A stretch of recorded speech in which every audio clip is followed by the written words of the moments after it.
नमस्कार, आप देख रहे हैं द बिहार टॉप। मैं हूं आदेशपुरी। 23 जून यानी कि परसों पटना में एक महत्वपूर्ण बैठक हो रही है विपक्षी दलों की। 2024 चुनाव को लेकर विपक्षी एकता कायम करने की कोशिश की जाएगी ताकि मोदी सरकार को मजबूती से टक्कर दिया जा सके। विभिन्न दल आ रहे हैं। आपको बता दें कि सभी दलों के अपने अपने स्वार्थ हैं और इन्हीं स्वार्थों को मैनेज किया जाएगा पटना के इस बैठक में। आपको बताते चले कि दिल्ली के मुख्यमंत्री अरविंद केजरीवाल जो हैं वो आने से पहले उन्होंने एक खुला पत्र लिखा है सभी नेताओं को, विपक्षी दलों के नेताओं को, कि सबसे पहले इस मुद्दे पर ही विचार होना चाहिए। और ये मुद्दा है दिल्ली सरकार के अधिकारों को लेकर, केंद्र सरकार के द्वारा लाया गया अध्यादेश को लेकर।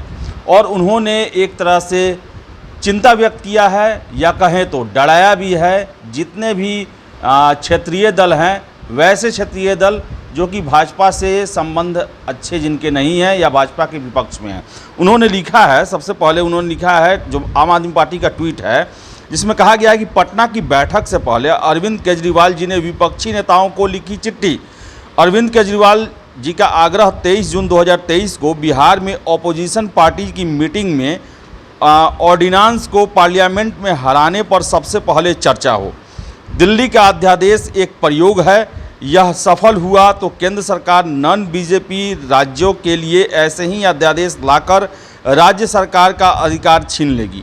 वह दिन दूर नहीं जब प्रधानमंत्री 33 राज्यपालों और एलजी के माध्यम से सभी राज्यों में सरकारें चलाएंगे। और जो पत्र है इसमें लिखा गया है, आपने केंद्र सरकार के अध्यादेश के खिलाफ दिल्ली के लोगों का साथ देने का निर्णय लिया, इसके लिए आपका तहे दिल से शुक्रिया। मैंने इस विषय की तह तक जाकर अध्ययन किया। ये समझना गलत होगा कि ऐसा अध्यादेश केवल दिल्ली के संदर्भ में ही लाया जा सकता है, क्योंकि दिल्ली आधा राज्य है और कॉन्करेंट लिस्ट में दिए गए किसी भी विषय के सारे अधिकार ऐसा ही अध्यादेश लाकर केंद्र सरकार किसी भी पूर्ण राज्य से भी छीन सकती है।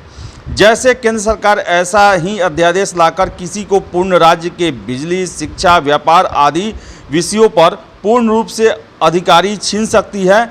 केंद्र सरकार ने दिल्ली के संदर्भ में ऐसा अध्यादेश लाकर एक प्रयोग किया है। यदि केंद्र सरकार इस प्रयोग में सफल हो जाती है तो फिर वो एक एक करके सभी गैर बीजेपी राज्यों के लिए ऐसे ही अध्यादेश जारी करके कॉन्करेंट लिस्ट में दिए गए सभी विषयों से राज्यों के अधिकार छीन लेगी।